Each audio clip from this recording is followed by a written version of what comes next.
Ya, teman-teman kita lanjutkan terkait dengan data analitik ya. Nah, sebelumnya kita mempelajari tentang apa itu sih big data gitu ya, bagaimana big data itu memang berkembang, adanya sebuah big data, maka selangkah selanjutnya yang kita pelajari adalah mengenal apa itu data analitik.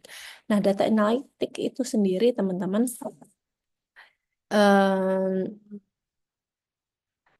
ini adalah sebuah apa ya, sebuah struktur ya, struktur dari pemrosesan data dari data analitik, di mana memang yang pertama kita lakukan adalah mencari ya, search, yang mencari sebuah sumber data yang diperoleh dari mana, review, opinion, historical data, conversation, network forensic, CCTV bahkan, ataupun uh, location tagging gitu ya, vlogging dan lain sebagainya. Kemudian ketika kita menemukan sumber datanya, maka step yang kedua adalah melakukan big data atau uh, melakukan big data gitu ya, di mana di dalam big data akan menentukan apakah data tersebut kompleks gitu ya dengan uh, pemrosesan yang cepat, besar dan lain sebagainya. Sehingga kita melihat di sini adalah opportunity-nya seperti apa yang akan menghasilkan uh, data analytic. Nah, kemudian itu yang tadi sebelumnya saya sebutkan itu kalau misalkan sumbernya dari source gitu loh. Kalau sumbernya dari metodologi di dalam data scientist gitu ya, maka ada mathematics gitu ya, business information system. Nah, sumbernya dari situ gitu ya. Kemudian diolah menjadi data science. Nah, data science nanti diolah menjadi activitiesnya menjadi data analytic.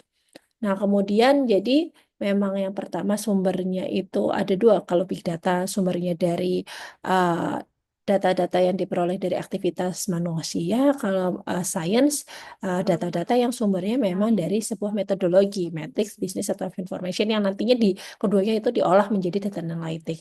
Kemudian setelah itu kita akan menganalisis dari data tersebut. Kita melihat peluang atau benefitnya ya, manfaatnya.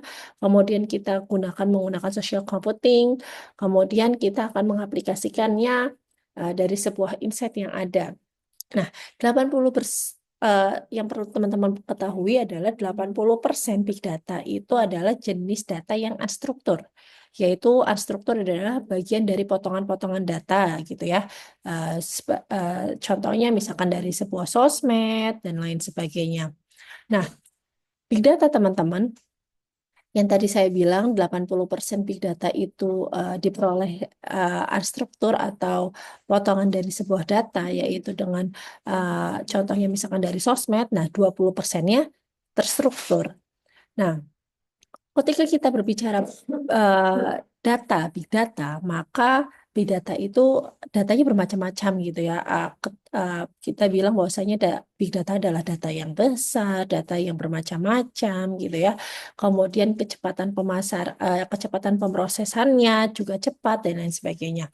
Nah, sehingga teman-teman bisa lihat di sini um, yang memang mendasari big data ada volume, variety, dan velocity, di mana eh, volume itu yaitu bagaimana data tersebut besar gitu ya. Kemudian variety itu bagaimana datanya bermacam-macam. Sebagai contoh adalah data gambar, velocity adalah kecepatan pemrosesan dari sebuah data. Sebagai contoh adalah data yang cepat ketika diproses. Biasanya contohnya adalah live streaming ya, kayak misalkan sekarang lihat Reza Arab gitu ya. Nah, itu kan banyak komenan-komenannya penonton. Nah, itu datanya tuh data yang cepat gitu ya, adanya datanya yang cepat gitu ya. Nah, kemudian menghasilkan sebuah dari sumber data tersebut menghasilkan big data, yaitu data yang bermakna. Nah, perlu teman-teman ketahui bahwasanya dari ketiganya volume, variety, velocity itu adalah uh, sebetulnya belum tentu memang bermakna bagi big data gitu ya.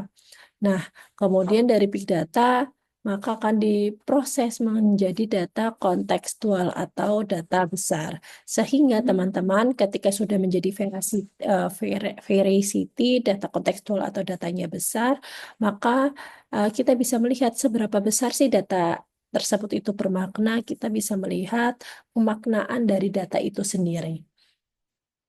Nah, area dari big data teman-teman, area penting dari big data yang teman-teman bisa lihat di sini ya.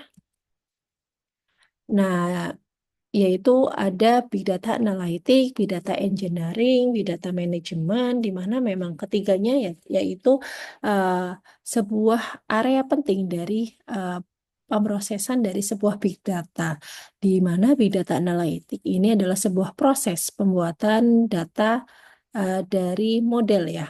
Nah, kalau Big Data Engineering yaitu digunakan untuk membuat rekayasa ya sebagai sehingga datanya itu dapat diproses ke dalam input dari analisis tadi. Nah, kerjanya dalam Big Data Engineering itu adalah membagi-bagi sebuah data itu sendiri.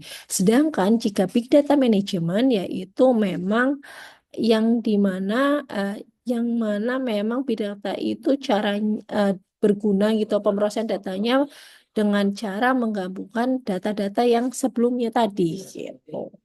Nah, kemudian ini adalah contoh teman-teman dari contoh dari Big Data Analytics di mana memang eh, kita sebut bahwasanya decision makingnya gitu ya semuanya itu berbasis data. Ketika kita bisnis atau kita mempunyai sebuah layanan maka berasalnya dari sebuah eh, data gitu ya. Misalkan kita membuat sebuah produk dengan data, nah kemudian data mining ini adalah berupa uh, text mining. Ini adalah contoh dari text mining ini nih contohnya nih yang berbulat-bulat ini nih. Nah, kemudian juga data analitik gitu ya. Contohnya yang digunakan penggunaan data analitik contohnya adalah di sebuah supermarket gitu ya. Nah, yang pertama kali melihat produk mana yang terjual. Kita bisa melihat produk mana saja yang terjual atau paling populer dari menggunakan data analitik itu sendiri. Nah, kemudian paling utama kita melihat nih pertanyaan yang akan muncul itu yang di bawah ya, descriptive analytic, what happened, paling utama memberikan sebuah gambaran, menggunakan metode dengan mesin dan lain sebagainya. Nah, kemudian langkah kedua adalah kita melihat level terendahnya gitu ya. People who buy produk A mostly always produk B. Jadi kita melihat level-level pembelian dari produk itu sendiri.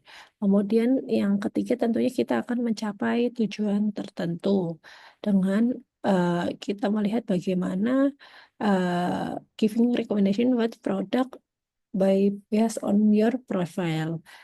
Gimana? Dan bisa nonton ya saya. Itu mungkin cukup sekian. Assalamualaikum warahmatullahi wabarakatuh.